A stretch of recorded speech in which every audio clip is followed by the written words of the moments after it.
పద్మపురాణ అంతర్గత సంపూర్ణ కార్తీక పురాణం 17వ రోజున 33, 34 అధ్యాయములు పారాయణ చేయవలెను. కార్తీక మాసం ఏకాదశి ప్రాముఖ్యత గురించి కృష్ణుడు సత్యభామకు వివరించుట. మరలా సూత మహర్షి ఇట్లు చెప్పసాగాడు. కార్తీక మాస వ్రతాచరణ మహత్యాన్ని, ఏకాదశి వ్రతాచరణ మహిమను శ్రీకృష్ణుని ద్వారా విన్న సత్యభామ, స్వామి, సర్వకాలాలు అవయవాలుగా కాలస్వరూపుడవై వెలుగొందుచున్న నీకు నెలలలో కార్తీక మాసము తిథులలో ఏకాదశి మాత్రమే అత్యంత ప్రియమైనదగుటకు కారణమేమి? అవే ఎందుకంత ప్రాముఖ్యత చెందాయి అని ప్రశ్నించగా, మందస్మిత వదనారవిందుడైన శ్రీకృష్ణుడిట్లు చెప్పసాగాడు. ప్రియసఖి, మంచి ప్రశ్నే వేశావు. సహజంగా అందరికీ వచ్చే సంశయమే నీకును వచ్చింది అని అందరూ తెలుసుకోదగిన విషయమే. పూర్వము పృథు చక్రవర్తి కూడా నారదునిట్లే ప్రశ్నించాడు. అప్పుడు పృథు చక్రవర్తికి నారదుడు చెప్పిన దానినే ఇప్పుడు చెబుతాను విను అంటూ చెప్పసాగాడు. పృథు చక్రవర్తితో నారదుడిట్లుంటున్నాడు. పూర్వకాలంలో సాగరతనయుడైన శంకుడనే రాక్షసుడుండేవాడు. ముల్లోకాలను గజగజలాడించే ఆ శంకుడు దేవతాధికారాలన్నింటినీ హస్తగతం చేసుకొని సర్వదేవతలను స్వర్గం నుండి వెళ్ళగొట్టాడు. దేవతలందరూ ఆ రాక్షసుని ఆగడాలను భరించలేక, వాడు పెట్టే హింసలను తట్టుకోలేక తలొక్క దిక్కుగా పారిపోయి మేరు పర్వత గుహలలో తలదాచుకున్నారు. అయినా శంకుడు సంతృప్తి చెందక దేవతలు మరలా బలోపేతుడవటానికి కారణభూతమైన వేదాలను కైవసం చేసుకోవాలనుకున్నాడు. కారణం, వేద మంత్రాల వల్లే దేవతలు మరలా దైవత్వాన్ని పొందగలరు, వేదాల వల్లే దేవతలు శక్తివంతులవగలరు అని గ్రహించాడు. అదను కోసం ఎదురు చూడసాగాడు. ఒకనాడు శ్రీమన్నారాయణుడు యోగ నిద్రలో ఉండగా బ్రహ్మ వద్ద నుండి ఆ వేదాలను తస్కరించి పారిపోతుండగా అవి జారిపడి ఉదకమును అంటే సాగరమును చేరాయి. సాగరంలో పడిపోయిన వేదాలను ఎలాగైనా దక్కించుకోవాలనుకున్న శంకుడు సముద్రమంతటా వెతికాడు, కానీ వాటి ఉనికిని గుర్తించలేకపోయాడు. ఇంతలో బ్రహ్మదేవుడు పోయిన వేదాలను పొందుటకై మేరు పర్వత గుహలలో తలదాచుకున్న దేవతలందరినీ వెంటబెట్టుకుని వైకుంఠాన్ని చేరాడు. యోగ నిద్రాగతుడైన శ్రీహరిని మేల్కొల్పే ప్రయత్నాలలో భాగంగా వివిధ నృత్య, వాద్య, గాన, నామస్మరణలతోనూ ధూపదీప సుగంధ ద్రవ్యాలతోనూ హడావుడి చేయసాగారు. చివరకు ఎలాగో మేల్కొనిన శ్రీహరి దేవతలను, బ్రహ్మను చూసి, దేవాతి దేవులారా, మీరు నాపై చూపించిన వాత్సల్యమునకు సంతోషించి మీకు అభయమిస్తున్నాను. నేడు కార్తీక శుద్ధ ఏకాదశి. ఈ కార్తీక శుద్ధ ఏకాదశి నాడు నేను మేలుకొనే వరకు తెల్లవారుజామున మీరే విధంగా సేవించారో అట్లే ప్రతి కార్తీక శుద్ధ ఏకాదశి నాడు ధూప దీప సుగంధ ద్రవ్యాలతోనూ, నృత్య గీత వాయిద్యాలతోనూ, శ్రీహరినామ సంకీర్తనలతోనూ, షోడశోపచారములతోనూ, నియమనిష్టలతోనూ, భక్తి శ్రద్ధలతోనూ నన్ను ఎవరైతే పూజిస్తారో వారు నాకు ఆప్తులైన సాన్నిధ్యాన్ని పొందుదురు. వాళ్ళచే నాకీయబడిన ఆర్ఘ్యపాద్యాదులన్నీ మరలా వారు సుఖించుటకే వినియోగపడతాయి. వేదాలు ఇప్పుడెలాగైతే ఉదకగతాలైనాయో అట్లే కార్తీక మాసమందు వేదాలు జలాశ్రయాలై వర్ధిల్లగలవు. అందుచేత కార్తీక మాసమందు నదీ స్నానమునకు అంత మహిమ ఏర్పడింది. ఇక సమయం మించిపోతుంది. నేనిప్పుడే మీనావతారుడైన సాగరమందు ప్రవేశించి ఆ శంకుని సంహరించి వేదాలను రక్షిస్తాను.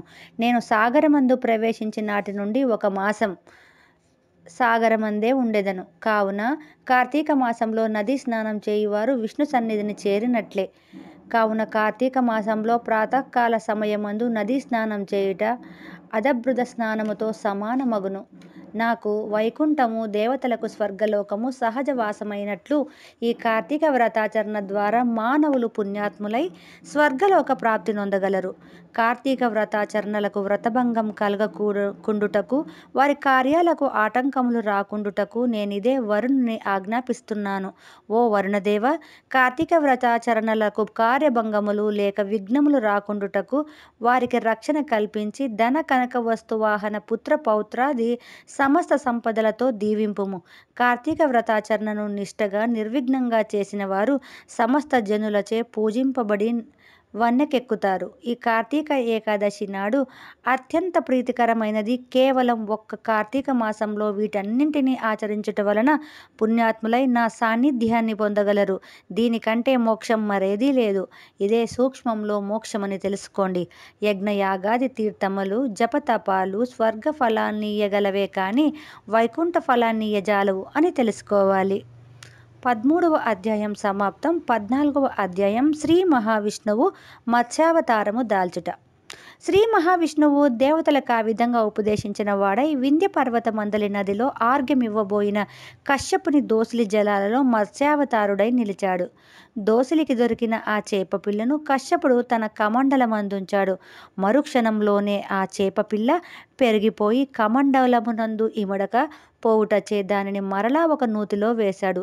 లిప్తపాటు కాలంలో ఆ చేపపిల్ల ఆ నూతిని మించి ఎదిగిపోవడంతో మరలా కశ్యపుడు దానినొక సరస్సులో వేయించాడు. శ్రీ మహావిష్ణువు మాయ చేత ఆ మీనము సరస్సు పరిమితిని కూడా అధిగమించడంతో దానిని సముద్రంలో వేయించాడు. ఆ మహాసముద్రంలో మత్స్యము విపరీతంగా పెరిగిపోయింది. మహామత్స్యముగా రూపుదాల్చింది. ఆ మహామత్స్యమును వేదాలకై అన్వేషిస్తున్న శంకాసురుడు చూశాడు. మహామత్స్యంతో తలపడ్డాడు. పోరు ఘోరంగా సాగింది. చివరకు శంకాసురుని ఆ మహామత్స్యము తన తోకతో ఒక దెబ్బ కొట్టింది. ఆ భీకర వాలాఘాతమునకు శంకాసురుడు మరణించాడు. శంకాసురుని అభిష్టం మేరకు అతనిని విష్ణుమూర్తి శంఖాయుధంగా ధరించాడు. అనంతరం మత్స్యావతారమును చాలించి శ్రీ మహావిష్ణు రూపమును ధరించి బదరికావనానికి ఏతెంచి అక్కడి ఋషులతో, ఓ తాపసులారా, వేదములు సాగర గర్భంలో పడి సురక్షితముగా ఉన్నాయి. అవి ఎక్కడున్నాయో వెదికి తీసుకొని రండి. నేను నా దేవగణమంతయు ప్రయాగాలో ఉంటాము అని చెప్పాడు. ఋషులు సాగర గర్భాన్ని చేరి మంత్రబీజాక్షరములతో కూడియున్న వేదాలకై అన్వేషించసాగారు. ఓ పృథు చక్రవర్తి, ఆ వేదాలకై అన్వేషిస్తున్న ఋషులొక్కొక్కరికి ఒక్కొక్క వేద భాగం లభ్యమవుటతో ఎవరికెంత లభ్యమయ్యిందో అది వారి శాఖగా పరిణమించింది. నాటి నుండి ఆయా వేదా భాగాలకు వారు ఋషులయ్యారు. ఋషులందరూ తమకు దొరికిన వేదాలను తెచ్చి ప్రయాగాలనున్న విష్ణువుకు అందచేశారు.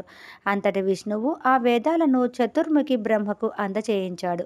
వేదాలు లభ్యమైన ఆనందంతో బ్రహ్మ ఒక అశ్వమేధ యాగాన్ని దిగ్విజయంగా నిర్వహించి దేవ గరుడ గంధర్వ యక్ష కిన్నెర కింపురుషాదులతో కూడి శ్రీ మహావిష్ణువుని ఇట్లు స్తుతించాడు. ఓ దేవాదిదేవ, అనాది రక్షక, ఆర్తత్రాణపరాయణ, నీ కృపచే సృష్టికర్త అయిన బ్రహ్మ తన వేదాలను ఇక్కడే పొందగలిగాడు. అట్లే నీ ఎదుట మేమందరము యజ్ఞ ఫలాలను ఇక్కడే పొందాము. కావున మానవ శ్రేయస్సు కొరకై నీవే ప్రవేశమును అత్యంత పుణ్యస్థలముగాను, భూలోకములోనిది అత్యంత పవిత్ర ప్రదేశముగాను, ఇహపర సాధనమైనదిగాను, అట్లే ఈ సమయము మహాపవిత్ర పుణ్యవంతమైనదిగాను, బ్రహ్మ హత్యాది మహాపాతకములను సైతం పోగొట్టే అక్షయకరమైన స్థలం అయ్యేటట్లుగా వరమివ్వమని ప్రార్థించాడు. మునులు ప్రార్థనను, దేవాది దేవుల అభ్యర్థనను మన్నించిన శ్రీ మహావిష్ణువు సంతోషాంతరంగుడై, పుణ్యాత్ములారా, మీరనుకున్నట్లు మీ కోరిక ప్రకారమే ఈ ప్రదేశము భూలోకములో అత్యంత పవిత్ర పుణ్యక్షేత్రముగా వర్ధిల్లుగాక. ఇది బ్రహ్మక్షేత్రం అనే పేరు ప్రసిద్ధి వహించగలదు. త్వరలోనే సూర్యవంశ శ్రేష్ఠుడైన భగీరథుడు ఈ ప్రదేశానికి గంగను తీసుకువస్తాడు. సూర్యసుత అయిన కాళింది కూడా వచ్చి ఈ గంగలోనే కలుస్తుంది. ఇదే త్రివేణి సంగమంలా వన్నెకెక్కుతుంది. ఇక్కడే గంగా, యమున, సరస్వతి నదులు సంగమిస్తాయి. 3 నదుల సంగమం కాబట్టి ఈ ప్రదేశానికి త్రివేణి సంగమం అనే పేరు వస్తుంది. మీరందరూ నాతో పాటు ఇక్కడే ప్రసిద్ధులవుతారు. ఇది యజ్ఞయాగాదులకు, జపతపాలకు, వ్రతాలకు, హోమార్చనలకు అత్యంత అనువైన ప్రదేశంగా ప్రసిద్ధి నొందుగాక. ఈ క్షేత్రమును దర్శించినంత మాత్రముననే అనేక జన్మజన్మల పాపములు హరించుగాక. ఈ పుణ్యస్థలమందు మరణించిన వారు జన్మరాహిత్యము నొందగలరుగాక.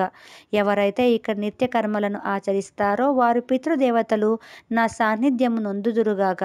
సూర్యుడు మకర రాశి యందుండు ఈ సమయము సర్వదా పుణ్యదాయకము. ఇక్కడ ప్రాతకాల సంధ్యావందనాలను చేస్తున్న వారిని చూసినా కూడా దోషాలు తొలగుతాయని అంటారు. మహర్షులారా వినండి, నేను ఈ బదరికావనములో నిత్యనారాయణుడై నిత్యన్యూతనుడై ఉంటాను. ఈ క్షేత్రాన్ని సందర్శించినందువల్ల పాప విముక్తులై పుణ్యగతుల నొందగలరు. ఈ క్షేత్రంలో ఒక్కో రోజు తపస్సు ద్వారా ఫలించిన ఫలము ఇతర క్షేత్రాలలో సంవత్సరాదులుగా చేసిన పుణ్యఫలంతో సమానమవుతుంది.